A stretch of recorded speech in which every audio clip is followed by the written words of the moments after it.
कुंवारी कन्या शिव महापुराण की कथा को श्रवण करती है, उत्तम वर प्राप्त कर उत्तम कार्य की ओर जाती है। कोई पुरुष शिव महापुराण की कथा को श्रवण करता है, उत्तम फल को पाता है। कोई सौभाग्यवती नारी शिव महापुराण की कथा को श्रवण करती है तो वो अखंड सौभाग्य प्राप्त करती है। ऐसी पावन शिव महापुराण की कथा, तो फिर मैं बेधव्य होकर इस कथा को श्रवण कर सकती हूँ? क्यों नहीं कर सकती? तू कर कथा श्रवण।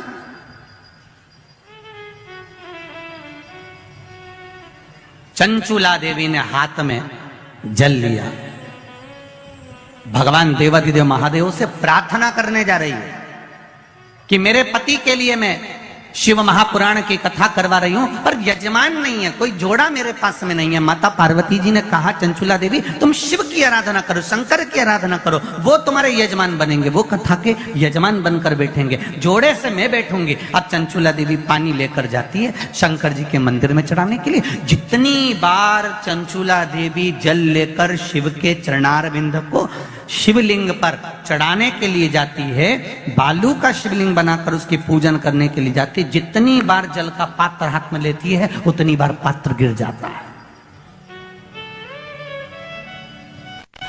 अभी तक जितनी भी कथा हुई हैं, आप पुरानी कथा भी निकाल कर देखना, उस कथा में चंचुला देवी का जो आराधना का प्रसाद जल का जो महत्व है वो आज तक कथा में वर्णन नहीं आया।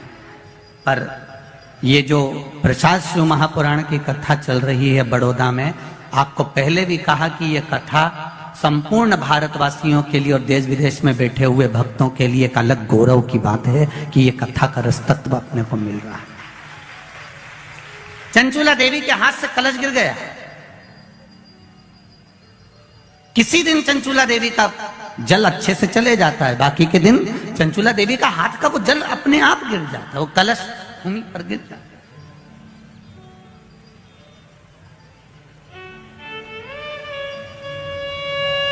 फिर चंचुला देवी अंदर जाती है, फिर जल लाती है, फिर शिव जी को समर्पित करती है।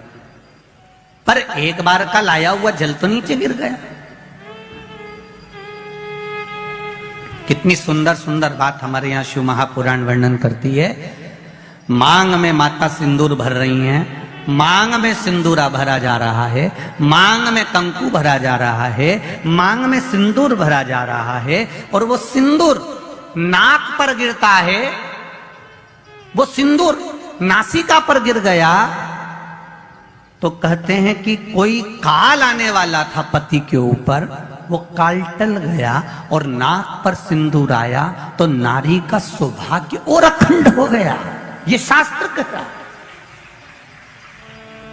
और सिंदूर भरते समय वही सिंदूर अगर भूमि पर गिर गया तो अब देखिए जरा, देवी भागवत को उठाकर पढ़िएगा, वो सिंदूर जो मांग में भरा जा रहा है और नाक पर गिर गया तो शुभ होगा, पति की उम्र बढ़ाएगा, घर में बच्चों का विवाह होने वाला होगा, कोई अच्छी सूचना आने वाली होगी। मांग में भरने वाला सिंदूर नाक पर आकर गिरता है तो कोई सूचना अच्छी मिलने वाली होती है, कोई बंधन कटने वाला होता है, कुछ अच्छा हमारे परिवार में होने वाला होता है, पति की उम्र बढ़ने वाली होती है, कोई रोग आने वाला था वो कट रहा होता है। और वही सिंदूर अगर भूमि पर मांग में भरते समय गिर जाता है तो समझ लो कि कुछ ना कुछ ऐसा काम होने वाला है कि मेरी आंख में आंसू आएंगे, वो निश्चित है, वो निश्चित है।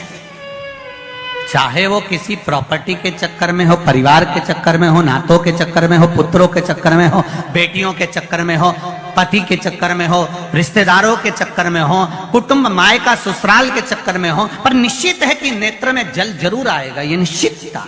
क्योंकि भूमि पर वो सिंदूर अगर नाक पर गिरा है तो शुभ है, पर वही सिंदूर अगर भूमि पर गिरा है तो वो अशुभ है।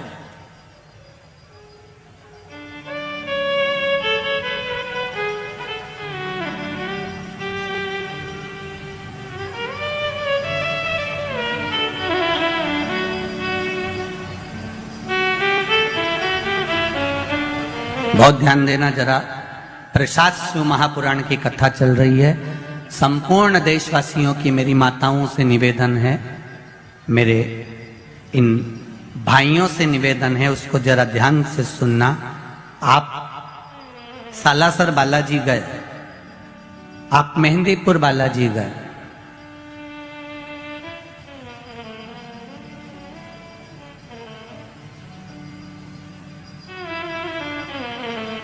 आप पावागढ़ की माता पर गए, आप किसी देवी मंदिर में दर्शन करने के लिए गए,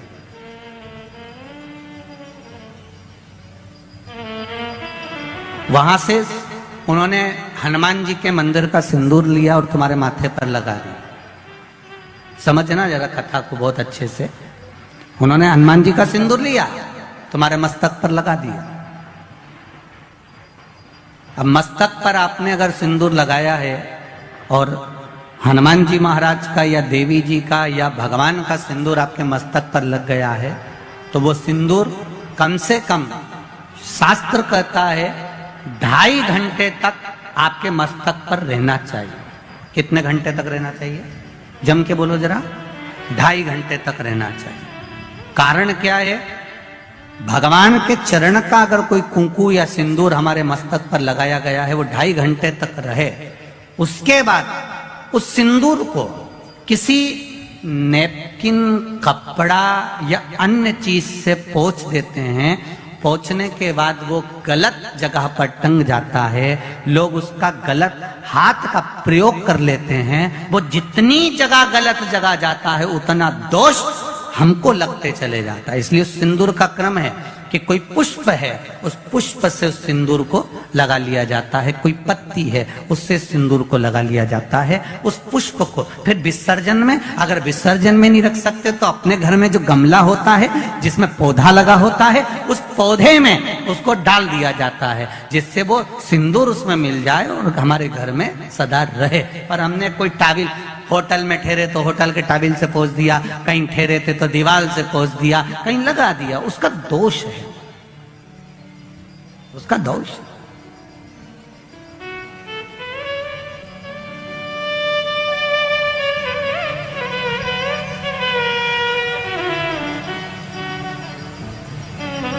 कितना सुंदर बात कहा गया है।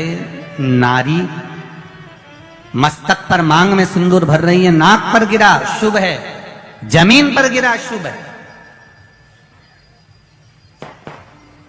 जमीन पर गिरा वो शुभ है, पर मांग का सिंदूर नाक पर आया।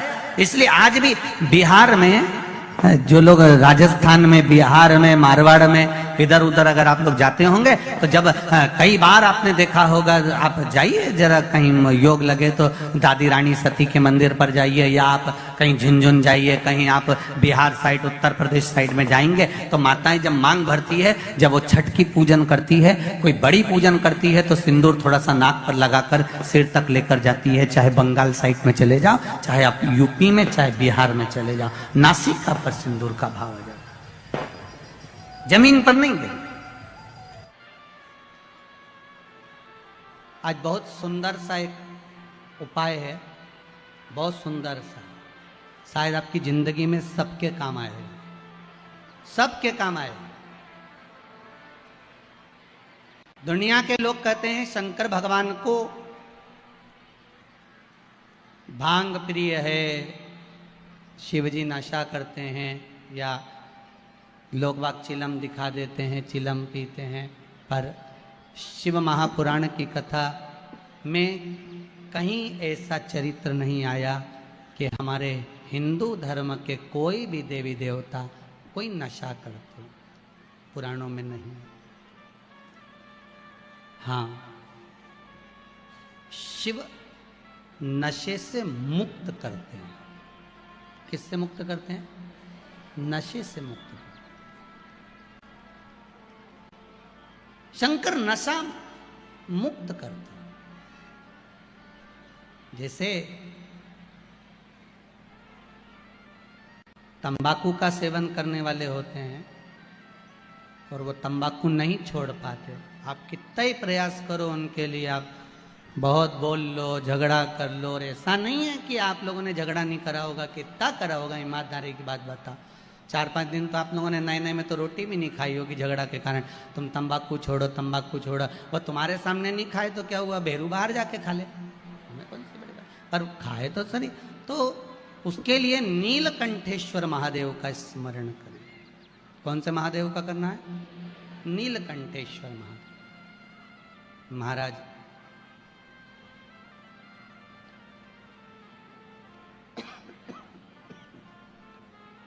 बेलपत्री की छाल,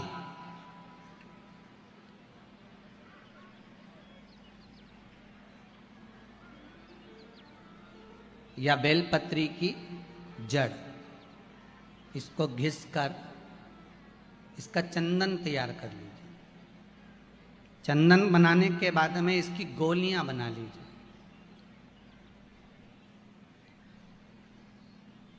गोली बनाकर शंकर भगवान के शिवलिंग के पास में 7 स्थान पर उसको रख दीजिए। नीलकंठेश्वर महादेव का स्मरण करिए नशे से मुक्त करने के लिए।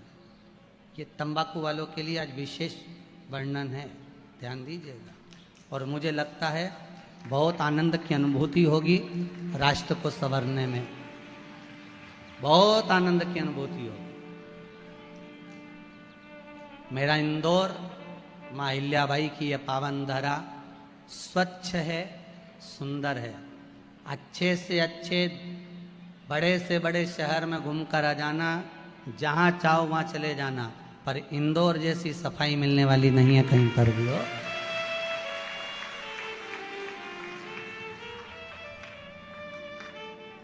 हम तो कहेंगे ये माँ अहिल्याबाई की नगरी नहीं, ये गुरुओं की नगरी है। यहाँ ज्ञान बहुत मिलता है। कोई आए तो यहाँ से लेकर जाए कि यहाँ सफाई है, तो वो भी ज्ञान तो दे रहे हैं इंदौर नगरी।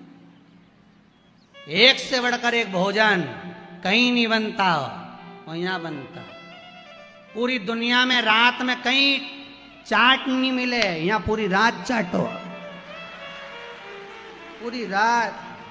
तुम तो चला जाओ नहीं, वो राजवाड़ा के आसपास में पीछे इधर उधर, कौन सा रोड है वो? ये देखो, हमारे तो याद ही नहीं, इनके तो सब याद। सराफा, हाँ, बस चले जाओ ने आधी रात के खूब खाओ पीड़ मौज करो।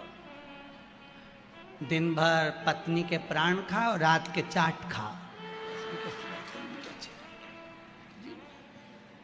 अब इससे बढ़कर गुरु नगरी कहाँ मिलेगी ये बताओ अच्छा ईमानदारी से। और यहीं सब भगवान के भला। और एक बात है, मालवा क्षेत्र है, भोला क्षेत्र है। मालवा क्षेत्र में लोग बहुत भाव से और भोले बसते हैं। इनको भक्ति से मतलब है और भगवान के भजन से मतलब है। कहीं अगर भजन हो रहा हो तो तुरंत 25-50 लोग इकट्ठे हो जाते हैं। भजन में इतनी प्रबलता है, यहाँ के भक्ति में इतनी प्रबलता है। ये मालवा क्षेत्र है ही ऐसा। शिव उपासना में आप जो गोलियां बनाए हैं चंदन की, बेलपत्री की जड़ या बेलपत्री की छाल की, वो रख दें। महाराज नीलकंठेश्वर महादेव का स्मरण करें। 7 गोलियां 7 दिन जो तंबाकू खाता है उसको दे दें। महाराज सुबह के समय पर वो गोली मुख में रखें। आप देखेंगे धीरे धीरे तंबाकू से नफरत उत्पन्न होने लगती है। तंबाकू मुख में नहीं रख पाएगा। प्रैक्टिकल करने में क्या जाता है, सियोर वाला महाराज झूठ बोल रहा होगा तो, इसलिए आप प्रयास करिए, बाबा पर विश्वास कर कर प्रैक्टिकल करने का प्रयास करिएगा। बाबा चाहेगा तो आप स्वस्थ रहें, मस्त रहें और अपनी जिंदगी अलमस्त जिएं। यही शिव महापुराण की कथा कहती है। उसका प्रयोग करें, प्रयास करते रहें। भगवान शंकर के अनुमोदन नीलकंठेश्वर महादेव, साधारण महादेव नहीं है, नीलकंठेश्वर। अब दुनिया के लोग कहते हैं भगवान शंकर भांग का नशा करते हैं, भगवान शंकर गांजे का नशा। नहीं नहीं नहीं, शिव जी से पूछा आप कौन सा नशा करते हो? शंकर भगवान कहते हैं मैं राम नाम और कृष्ण नाम का नशा करता हूँ, जिसकी मस्ती में मैं डूबा रहता हूँ। मुझे नशे की जरूरत नहीं पड़ती। मेरे ओघड़दानी, मेरे त्रिकालदर्शी, मेरे शिव राम और कृष्ण नाम के नशे में डूबे रहते। करो प्रयास, भगवान का नाम का नशा। कई माताएं पत्र लिखी है, इसमें 1-2 पत्र ऐसे भी हैं महाराज कि जिन पत्रों में वर्णन किया गया, गुरुजी मेरा पति बहुत मदिरा का नशा करता है, उसको छुड़ाया कैसे जाए। पहले तो ये ध्यान करो कि मदिरा पिलाने वाला कोई दूसरा नहीं, मदिरा पिलाने वाले आप स्वयं। ना जाने कौन से नक्षत्र में, कौन सी घड़ी में, कौन से पल में, कौन से समय में आपने अपने बच्चों के हाथ में बोतल पकड़ाई, वो बोतल आखिरी तक नहीं छूट पाई। बच्चा था, पहले माताएं चम्मच से दूध पिलाती थी, छोटे से बच्चे को माँ ने बोतल पकड़ा दी। वो पहली बार की बोतल बच्चे ने ऐसी पकड़ी कि आज तक नहीं छूटी। बचपन में थी दूध की बोतल, बड़ा हुआ तो आ गई पानी की बोतल, और बड़ा हुआ तो कोल्ड ड्रिंक की बोतल, और बड़ा हुआ तो डेज बोतल। समझ गए? नाम नहीं बोलूंगा। ऐसी बोतल पकड़ाई कि वो छूट नहीं रही है। ये बोतल पकड़ाने वाली कौन है? जम के बोलो, माँ। डॉक्टर बोलते हैं बच्चों को माँ अपना स्तनपान कराए, ताजा दूध पिलावे, पर माताओं के पास में समय कहाँ है? समय है कहाँ? इनको पहले डेंटिंग पेंटिंग करने से फुर्सत मिल जाए, तब ये बच्चों को दूध पिलाए। इनने तो बोतल भरी दूध की, पकड़ा दी। अब वही बच्चा आज तक बोतल नहीं छोड़ा, अब नहीं छोड़ रहा, और तुम महाराज जी से कहो, महाराज जी बोतल छोड़ा दो। महाराज जी कहीं करे हूं मैं?